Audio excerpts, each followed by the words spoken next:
Hey everybody, welcome Hello. to week 4. Supercharging your relationship to self and others. And what a glorious, and this is always a good time to know this, but especially this time of year. This is the time. This is Christmas and Thanksgiving was over, but this Christmas time. Yeah. And the New Year time, there's a lot of pressure this time of year. People get really triggered this time of year. They get Yes. around the people that used to know them as how they were when they were younger, and they start acting that way, which is just crazy. That is just, the most glorious thing of something that we share. So,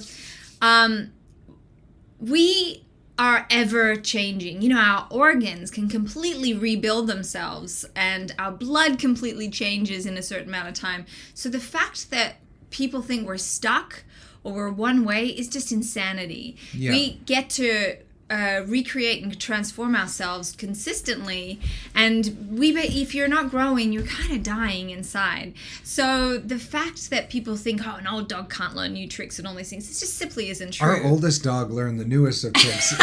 Our folks in this program that are over 80 seem to do the most. We should introduce ourselves quickly. Well, let me just finish Okay, this your thought, and then we can.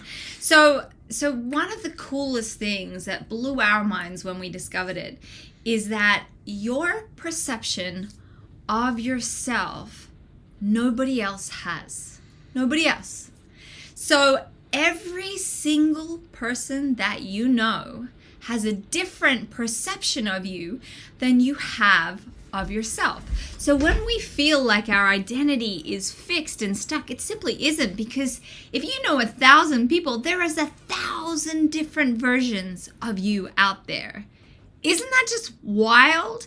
And so what that really gives you is the freedom to choose who you want to be and how you want to create yourself. Now, I love the analogy of when you travel overseas, you're in a different culture, a different country, nobody knows you. You get to be whoever you want. And that's why so many people have so many epiphanies when they're overseas, when they're traveling, or, they get to transform themselves and they come back different because they suddenly realize the shackles of their identity is not attached to them. And so it's easier to shed it and be completely changed. And I want to give a perfect example of that. So you have a visual example. But, so many, in the Vietnam War, so many of the vets there got addicted to heroin. And, heroin, as so many people know, is one of the most addictive substances. And it's very hard to kick it once you're addicted. Yet, when they came back, they were really concerned they were going to come back, and there was going to be this massive opium and heroin epidemic in the United States because so many of the soldiers in Vietnam were smashing it in all the opium dens. Yes, and then when they came back, their environment was completely transformed. None of the triggers that had them want to do the opioids and the heroin were there, and so most of them were no longer addicted. Now, isn't that fascinating and interesting? So when you change your environment, you can completely change your habits and your identity. So that's what we're, especially me, I'm super excited about that. And on that note, we will introduce ourselves. But your identity, what you're saying is your identity is not fixed. You can create and you can get to totally design who you are from moment to moment. And no two people see you the same, which is liberating when you think about it. Totally liberating. You're not stuck by how you think your parents think you should be, or how your ex-partner, or how even you think you should be. You can thrive. But this kid, and when you understand the story, I get so excited about this. When you understand the story, like a teacher or someone important to you, your dad, someone called you fat as a child, and then you lived into that identity for the rest of your life to this date, it doesn't mean that that's your future, right? It means it's a story and an identity that you chose, even though it felt subconscious and even though that's not what you wanted, that you chose to adopt and now is carried into your life. But that isn't who you are. And that's what we're super excited to talk about in this in this little exciting discussion that we're talking about today, and how to supercharge your connection to yourself so that you get to create what you're wanting in your life experience, and then also supercharge your relationships so that you can restore a love and affinity with anyone. Yeah. So, on that note, I am Kate Austin. I'm a strategic intervention coach with my master's in neuro-linguistic programming. I am obsessed with all things mind and the power of the mind and how you can achieve the miraculous when you set your mind up or you're in a community that supports your vision.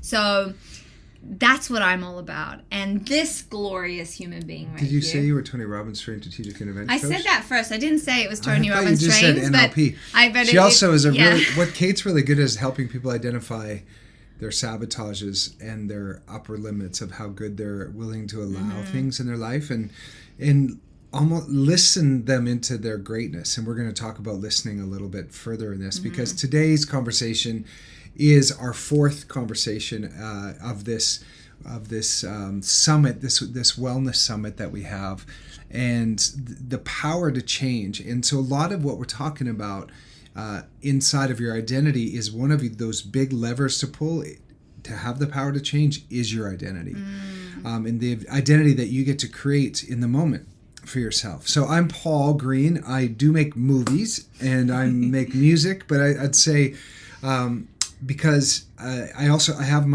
a functional nutrition degree, and along my journey into this was I used to do men's health fitness covers and men's journal covers and modeling stuff.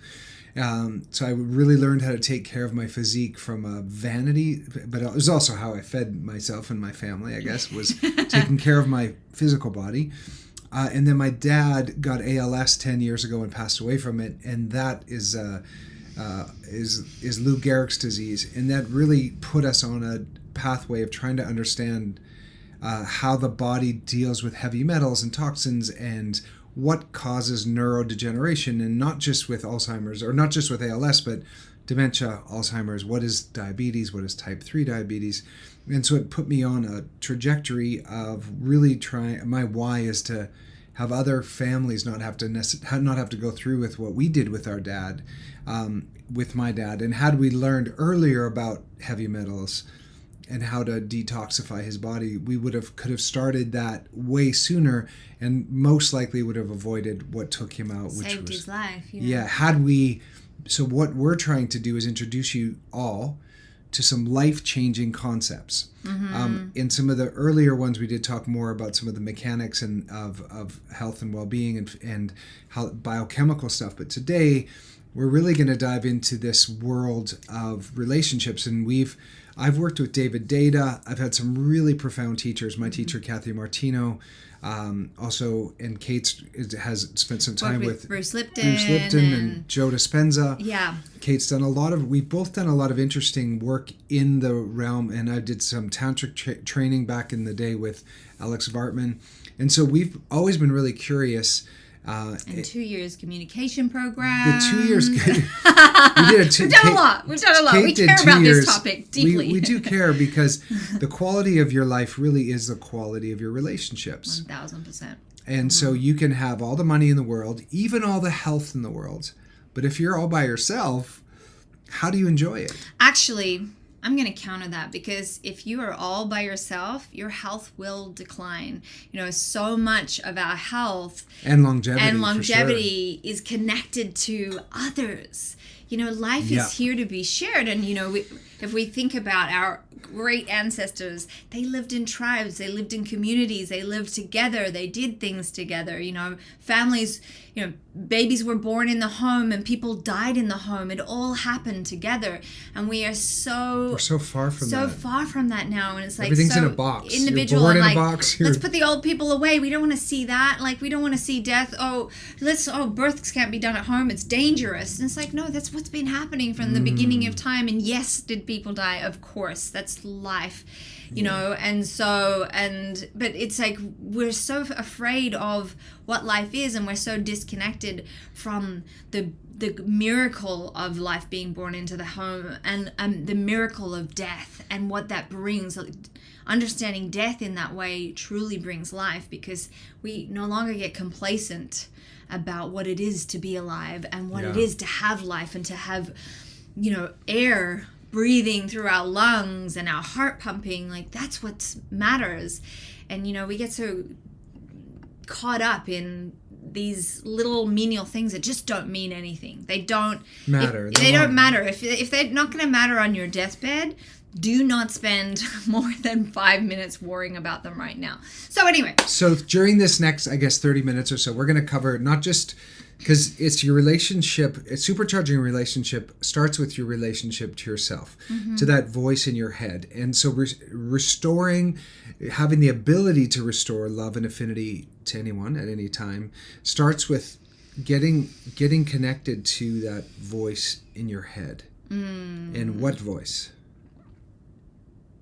That voice. The one that's the one that just said what voice. Why are they doing that? And so not only like learning how, becoming aware of that. Do you have a critical voice in there? Do you have a voice in there that's loving? Do you have a voice in there that is nurturing? Or are you beating yourself up all day long?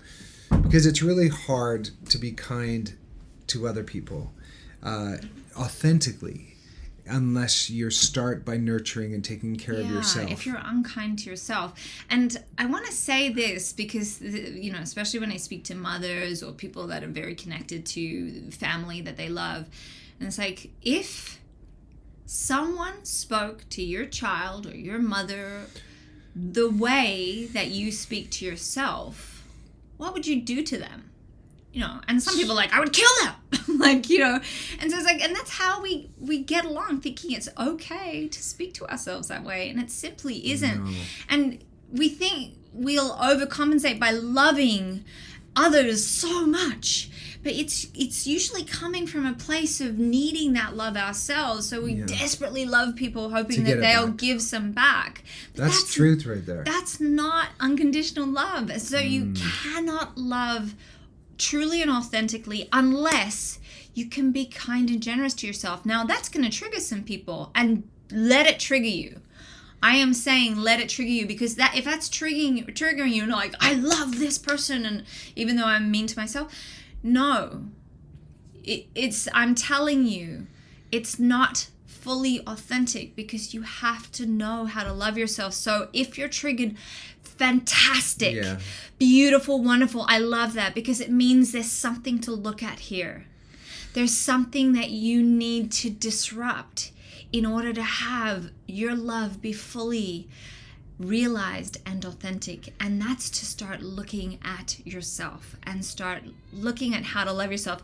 So no, don't stress, because we are going to give you some surefire ways on how to do that. That's what these talks are about, is actionable steps that you can take into your life immediately. So we're going to focus this first little bit on you, and then we're going to move on to your loved ones right after. So stay all the way to the end. You're going to get actions and steps on how to do this the whole way. Yes, and in this first part too, like, so you're beating yourself up can raise cortisol, and can actually cause some weight gain, can cause your body to hold on to weight to defend itself from you. And so this self, having learning to nurture and learning to restore and to prioritize yourself and this relationship is a great beginning to a foundation of well-being and feeling energetic. Because how would you have energy if you were constantly in defense to your own voice in your head? And it could be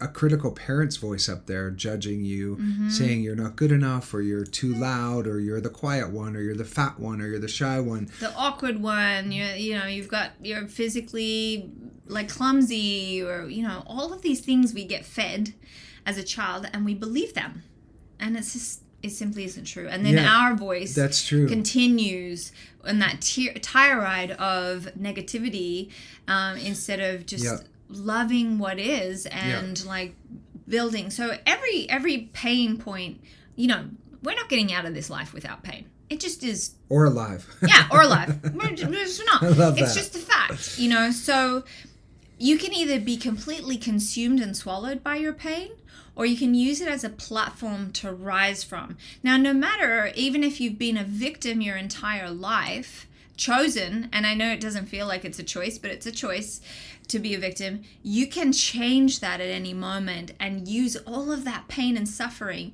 to stand on as a platform and rise, and often help so many other people along the way, especially when you've suffered.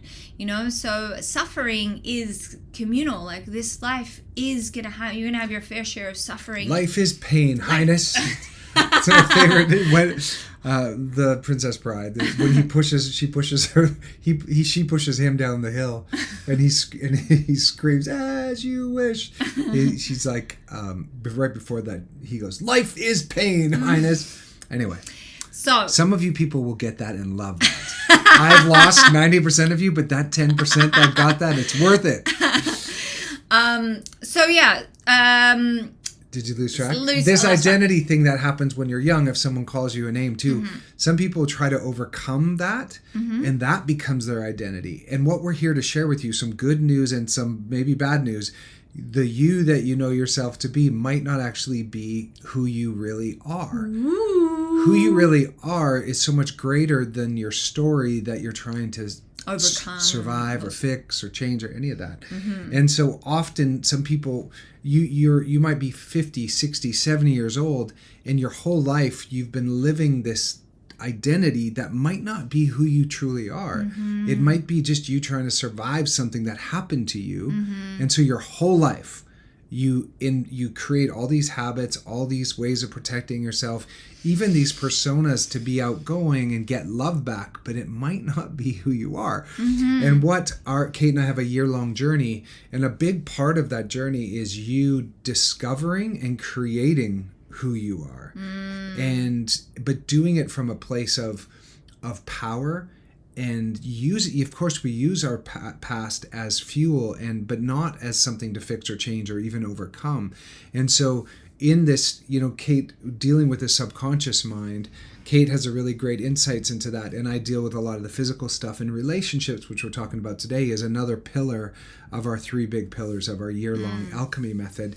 And so some of the ways that you can nurture yourself and come into this really raising you have this your awareness to your inner guidance system and raising your intuition. There are some practices, some self-love practices that you can do. And I want to address self-love because some people think it's selfish, but it's totally not. We're in a very fast-paced life these days. We consume the same amount of information in one day that someone did in an entire lifetime 100 years ago. It's a lot for the brain to deal with. Kidding. So you have to counteract that. And unfortunately, so many people do it by blogging out, scrolling, or doing Netflix marathons. Now that's just gonna prime you the wrong way, freeze your brain, literally numb your brain out, or they do it with alcohol or drugs or things like that. Yeah. Pain meds, whatever, right? So it's like numbing out food. Yes. For sure. That numbing out is not self-love. It's not a way to take care of yourself. Someone's like, I just need to watch a Netflix marathon. That's not loving yourself. It might feel relaxing, but your brain's being overstimulated continuously. So a couple of very easy ways to start practicing self-love and to start quietening that mind. So a great one we recommend very highly is walking. Very simple. Anyone can do it. Pretty much anyone. And if you can't do it, there's ways to start making sure you can do that. But the way to start is by taking a few steps, right? So walking, especially after you've eaten a meal, it's going to lower your blood sugar levels. It's going to lower cortisol. It's going to bring feelings of dopamine and all sorts of great things. So walking... Yeah, and walking also, this does a really powerful thing with your eyes. There's some really cool studies. Like, it takes you back to how our ancestors would take in their environment, and they would like see the mountains and they would see the trees. It gives you a sense of identity. And so being inside in your box, looking at your screen or your phone, there's no identity there other than some fake identity that you're being compared to. But you go out into nature, you see the birds, you hear things, you're engaging, your skin is taking in vitamin D if it's sunny, the wind, it's all giving you a sense of placement in this world and identity, and allowing you to know who you are in relationship to something real. Now you're inside your house, the people are real, but the most folks engage with an artificial world, which is on their phone, or they live these lives of romantic movies, or they're watching social media and comparing. So not walking also does this, triggers this part of your brain to give you a sense of identity from nature. And if you want added bonuses on there, take your shoes off and walk on grass or sand or dirt. Like grounding, like taking away the barriers between the earth and us, actually is known to chemically restore our body. So grounding literally gives you health and vitality and energy back, because we used to all just sleep on the ground. We were grounded all the time, and now we have concrete and shoes and all these things stopping our connection to the earth. So take off your shoes, walk in the grass, walk in the dirt, the mud, water, sand, whatever. Walk with your feet on the ground. So that's an extraordinary way of self-love and bringing energy, vitality back into your body. Yeah, grounding completes the electrical circuit, and it actually reduces inflammation. So if your feet don't touch the ground, you're going to be very high strung, and you're not going to, just like in your wall socket you have a ground that's connected into a rod in your house that goes into the earth. And so if you, like, we walk around with our shoes and we're not grounded actually touching the dirt or the grass. So try to make even if it's cold, get that, and you'll actually experience a reduction of inflammation in your joints and in your body, and blood pressure goes down. Woo! Just the science of grounding is really exciting and fun. So check out ground. That's also self-love, self-nurturing. Yes. Now another great one is to sit and write your thoughts, like brain dump onto a page. You don't need to be able to reread it. It doesn't need to be poetic. It can be blah, blah, blah, or I don't know what to say, but my head is like messy and just so whatever comes into your brain, dump it on a page. It is therapy that is free, and it is extraordinary. And you can be angry, you can be expletive, you can say things that you would never want anyone to hear, and if you do that, just rip out the pages afterwards and burn them safely in a sink or somewhere where it can be done safely, right? But get brain dump onto your page, and we call this subconscious flow writing. So you're literally getting it onto a page. It's a wonderful thing to do first thing in the morning, but do it anytime that works for you. This is a form of self-love, and that way you can actually start reading what the voice in your head is telling you, and so you can start to disrupt these thoughts. You can, as you're writing it, you can start to be like, hey, that's pretty mean. Like, would you ever let anyone talk to, your loved ones this way? Like, why would you say that about yourself? And like literally have a conversation with the mean voice in your head or the not nice voice in your head, and get curious as to why they want to talk to you that way. And now here's another concept. It seems weird, but the voice in your head is not you. It's a voice in your head. And you know how some people say devil on my shoulder or angel on my shoulder, like you have a good voice and a bad voice? You are neither of those voices. You are the person witnessing those voices. Now, I know this all seems a little weird because it's like, oh, this is all wacky.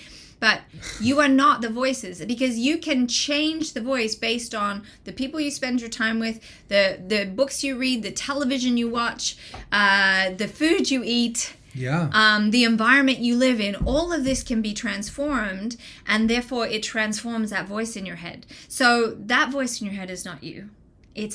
You are the person observing it. So then once you're aware of that, you can have some perspective, and you can change it and shift it very easily. Yeah. So brain dumping onto a page helps you identify. And they can use the artist's way to do that. There's a great book by Julie Campbell that you can get, and she shows you how to do those morning brain dumps.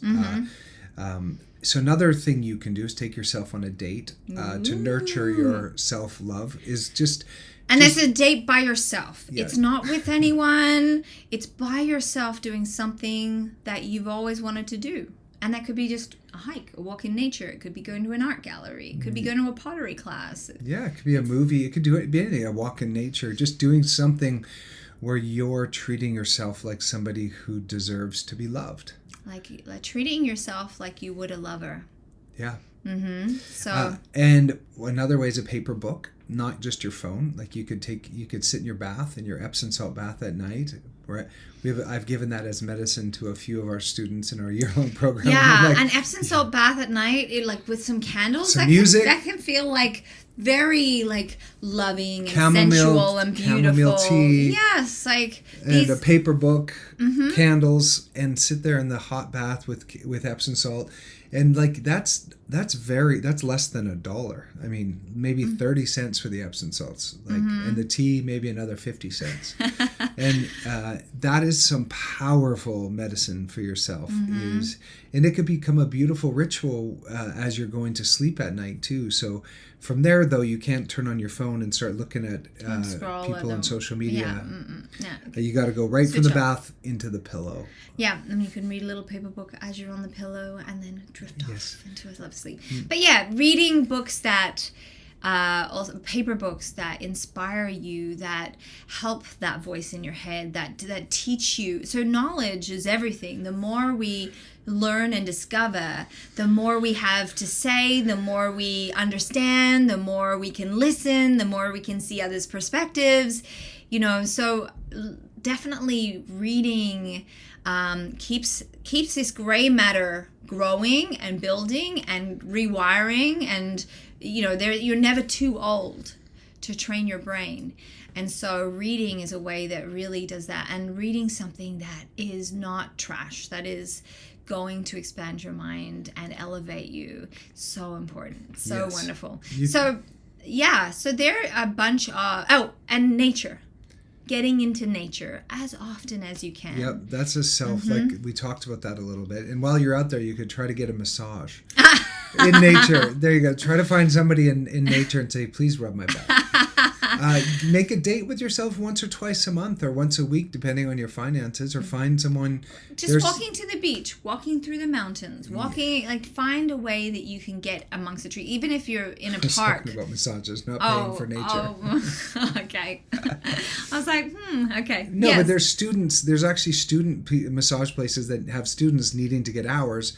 So you could actually reach out to the massage schools around you, and they're very affordable because they need to get hours. So there's ways you could get a massage every week if you're a touchy person. And if you're not, you might want to look at why you don't like to be touched. There might be something to explore. It's a disconnect in your body usually, which is something to look at. So I know we have some don't touch me people on here.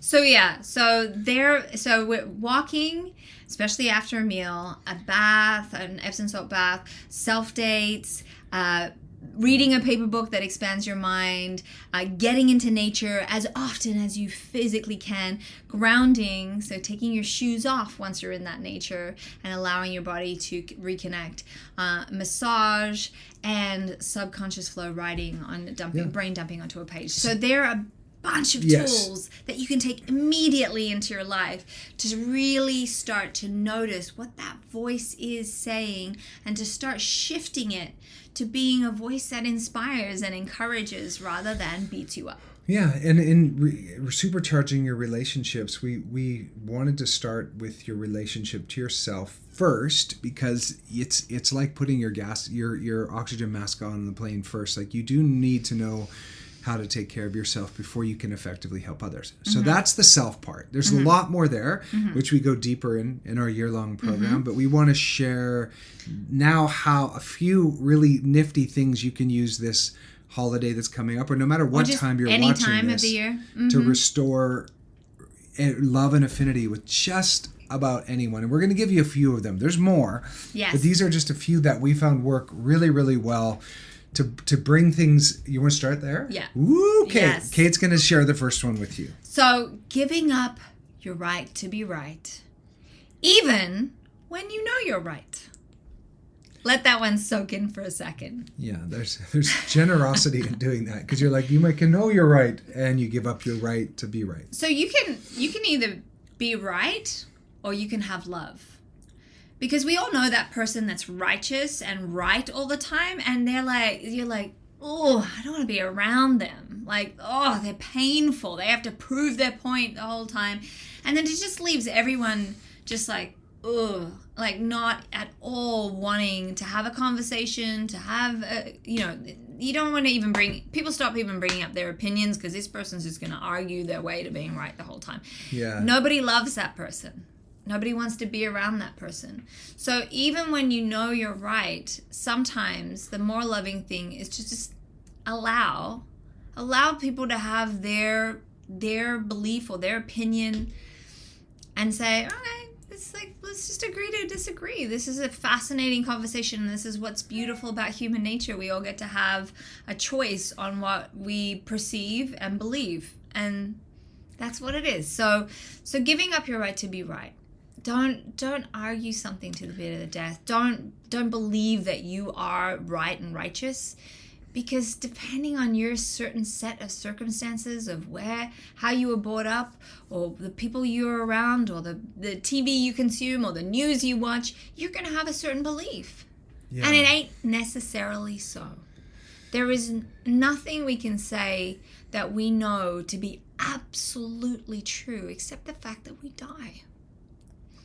There's no other absolute truths. And what was true 100 years ago is not true today. And what is true today will not be true in 100 years. Like this, we are constantly evolving. So give up your right to be right, because there is no absolute truth in anyone's belief. Yeah, and in doing that, you become a learner, and then people feel seen, and they feel heard, and they feel like they feel loved around you, because you're actually learning from them, or you're giving up you can either be right or you can have love, because it's really impossible to be always like a Mr. Know-It-All, Mr. Right, and still have people, like, how people feel around you is the most important thing. Like, how do people feel when they're around you? And giving up your right to be right is a really great way for people to feel awesome around you, because they're like, you probably watching this, there's some people you feel really good around. Yeah. And you feel they make you feel funny and fabulous and smart and wonderful. And then there's probably some that you feel like turds. Like dumb and stupid, and you can never say the right thing, and so therefore you stumble all the time, and you always say the wrong thing. And you can't get a word in. And yeah. So, I actually know that feeling sometimes. I'm a feisty one. So I want to from giving up your right to be right. There's another thing we teach in conscious communication, and it's called generous listening. And so generous listening is listening not to respond, but just to hear them fully. And to discover. So like when someone's speaking, we're often preloading our answer in our head. And often that answer is, how do we sound smart? How do we sound witty? How do we sound like we're educated? Rather than letting that person just share and discover, and then there might be something to respond, or you can just say, tell me more. So that is a technique I'd love for you guys to take into this holiday period, or any period, right? If there is, especially, there's a lot of heightened emotions around here, or a lot of being around family members that you may not necessarily want to be because of whatever past you have had, or the way they've been and poor Aunt Maud always is complaining and it's like, oh, it's such a Debbie Downer to be around her. Sorry, any Debbies out there. Or Mauds for that matter. Yeah, or Mauds. So let's say Aunt Maud's there, and so if you sat down with Aunt Maud, instead of just avoiding her at all costs because you don't want to get stuck in the, a toxic loop of complaining, and just say, hey, Aunt Maud, what was it that you really wanted to be when you were growing up? Like, what really has you the most excited in this life or in the past, right? And then you let Aunt Maud actually talk about something that lit her up or that was exciting to her. And you let her talk as long as she wants to talk. And if she goes into complaining, just steer her back. Be like, oh, does that light you up? What's the thing that lights you up, though? What was that? Or you wanted to be a ballet dancer when you were young? Oh, but then I got taken away from it. Oh, but tell me about ballet dancing. Why you wanted to be a ballet dancing, and what do you love so much about ballet dancing? And keep her on that track, even if it was torn from her or ripped for her and she wants to talk about the pain of it. Go back to the ballet dancing so she gets to say fully what it is to say. And if she needs to go fully into the story of how it was torn away from her, let her do that. If she keeps going back there, just let her do that, and then say, is there anything else? Even if she talks for an hour, I want you to be so generous that you will sit there for a second hour to hear if there's anything else. Because guess what? When people are allowed to share, and it's not you putting your opinions and your stories and everything on top of it, you're just being a container of generous listening for them. Right. They can transform in front of your eyes, and your relationship to Aunt Maud will never be the same. Right. Because I guarantee you, if you think that way, there's plenty of others that think that way about her. And then she's constantly being shut out and shunned, and then it creates her to be more complaining or more anxious or more angry at the world, right? Yeah. So if someone just does that, that could be the trigger that completely transforms their life. It can completely transforms her to being a more open, loving person and willing to listen to other people as well. So you could be that person for anyone if you're willing to be a generous listener for a very short space of time in the scheme of the time that we have. And like what we said at the beginning is people only show up in your listening of her. So if someone is showing up and being, do you want to close that door? Yeah.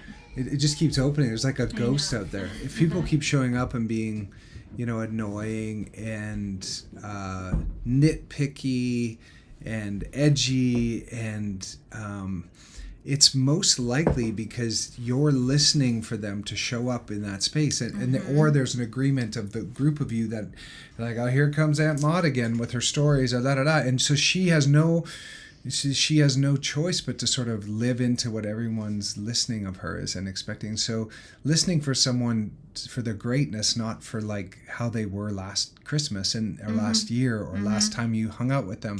So it's really listening to discover frees you, sets them free from the prison of the projection of everyone expecting them to be a certain way, because you're just listening rather than like holding them there with your words. And on that, something that's really powerful is if you're going to meet someone and someone creates them for you, but it's not positive, so whether it's positive or negative, then before you meet them, you will carry that opinion into the relationship.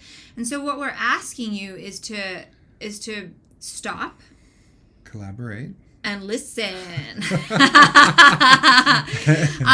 Kate's back with a brand new invention. But actually see if you can hold that to the side, or say, hey, I haven't met them, so I don't, I'd rather like form my own opinion of them. Yeah. But to really then discover that person from your viewpoint rather than whatever experiences the other person had, because maybe that other person met them on a bad day, because we all have bad days and we don't want to all be judged on when we're having a rough day. Or worst day, right. Exactly. So it's like we get to show up differently, but if we're being held, like we train people how to treat them, and if we're being held a certain way, then we'll show up that way constantly. That's right. Yeah.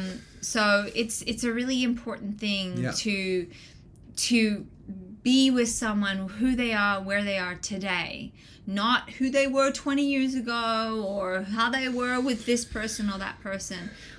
People get to, forgiveness is the key to whatever, so. Yeah, and I think that this ties into our third and final point, and we're going to wrap this up, is discovering someone's commitment rather than the words and the emotion they're sharing. So somebody, and these kind of tie together. If somebody comes up to you and they're complaining, they're like upset about something that's not right yet, or angry, screaming at you, right? And they're like this, or mad that the catering did something wrong. If you're able to look beyond the complaint and beyond the emotion and look for their commitment and say, oh, they're just committed that this party is perfect and beautiful. This Christmas dinner is extraordinary. Rather than you're just listening to them as a complainer and as like this angry person. You're like, wait a minute, what are they not saying?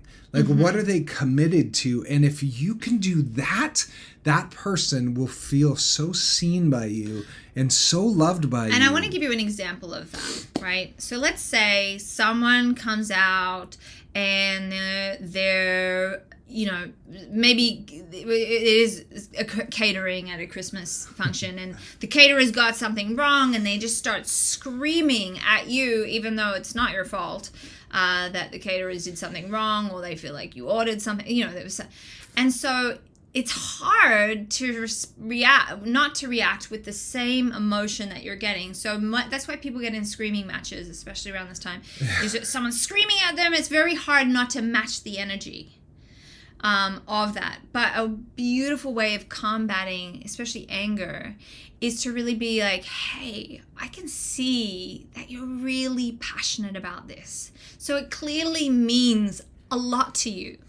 So let's work this out instead of just getting upset about it, and let's find the solution so this meal isn't, kaput and lost. Like, let's find how we can turn this into something wonderful. I just want to give you a reference. Those holidays that was a disaster, everything went wrong? They're the holidays you remember.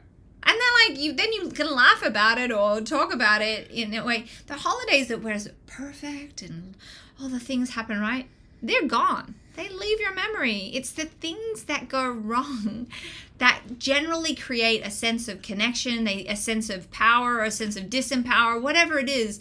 It gives us something to stand on, to rise from, and a great story or something to laugh about later, right? So if you can transmute someone's pain and see it's their passion, or see what they're really truly committed to.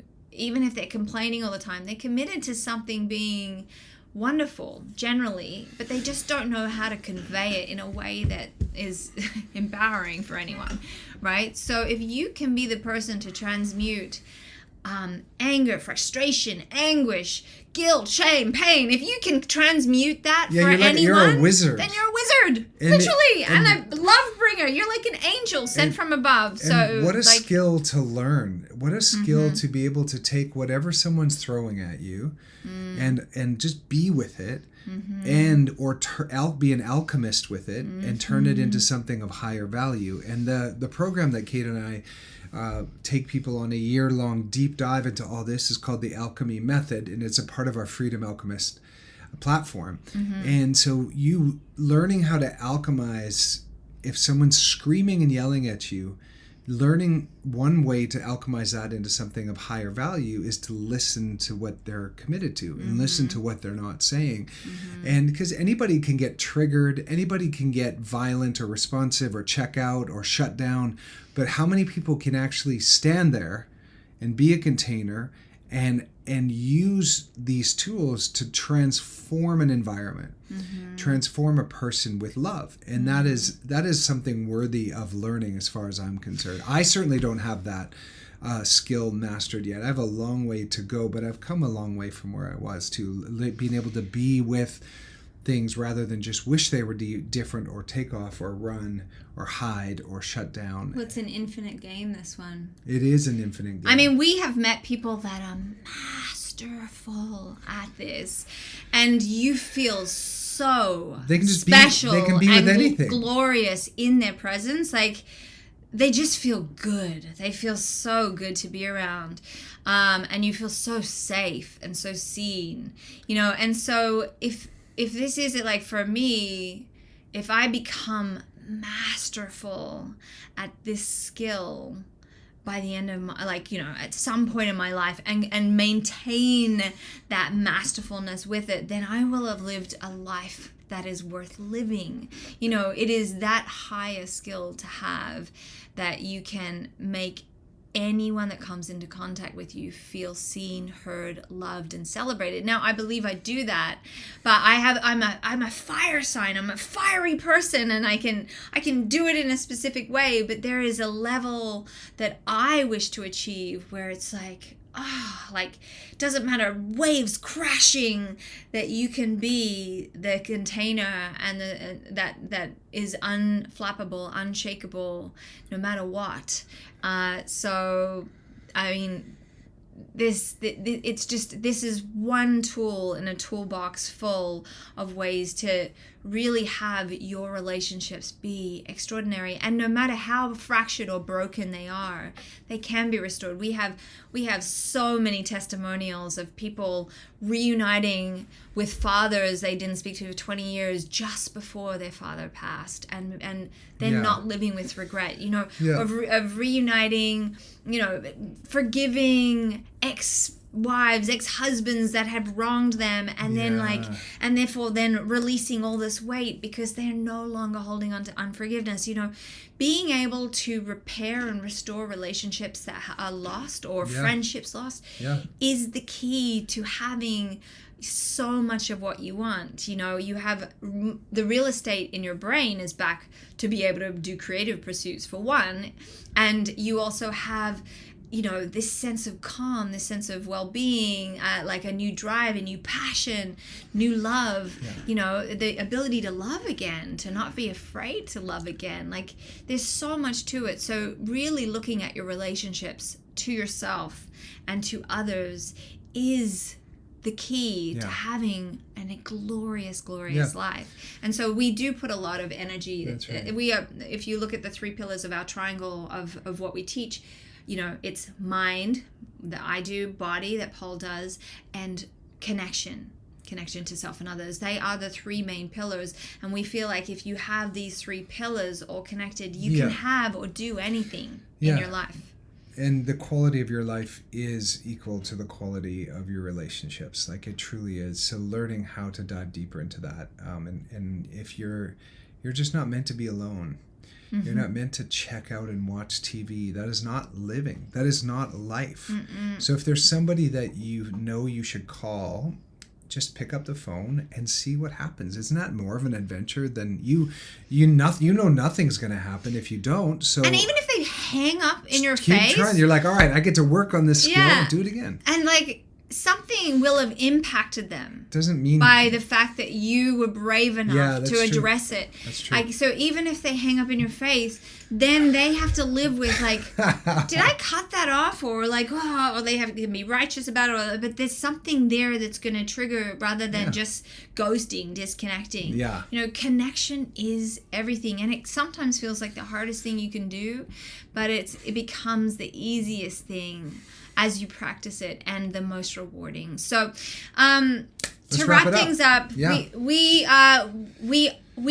are committed to this world being a more connected, more glorious, more empowered, more healthy place where you do not have to live on medications, in pain, you know, disconnected, alone, shut off, depressed. Or medication. That isn't how these glorious bodies are designed. It isn't how life is meant to be lived. So we're committed to people having really, really juicy, glorious, wonderful lives. And so we have been in this game for the past half decade. We learned a lot over that time as to what works, what doesn't work, how to really motivate people.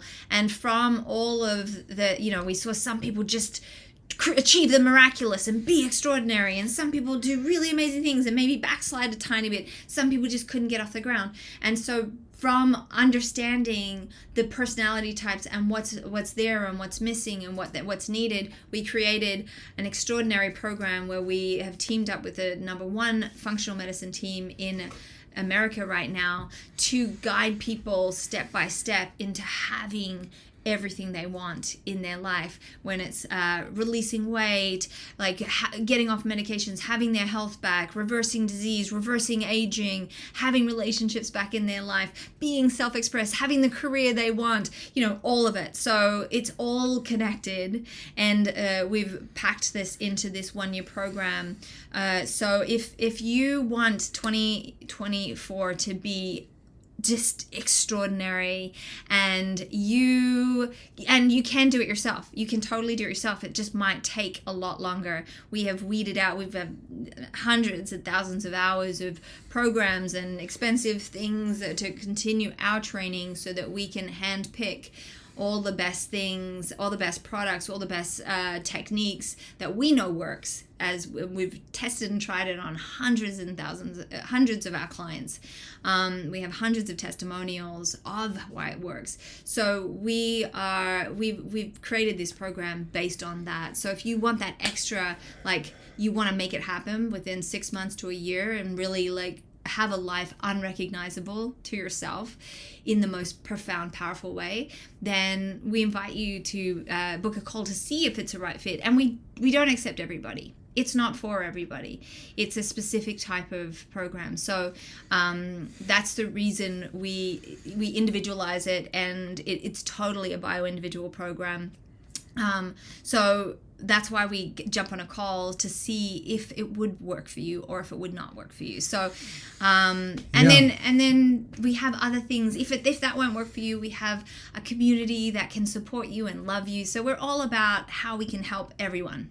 And there is a path for everyone, and we are out to help as many people as we can in our lifetime. That's right. So whenever you're seeing this, there will be a link down below that you can click to, and there's a free gift we have for you. You can watch some training around something that might be interesting to you. There's a weight release conversation we've had. There's a longevity one and the relationship one, right? And those are 3, yeah.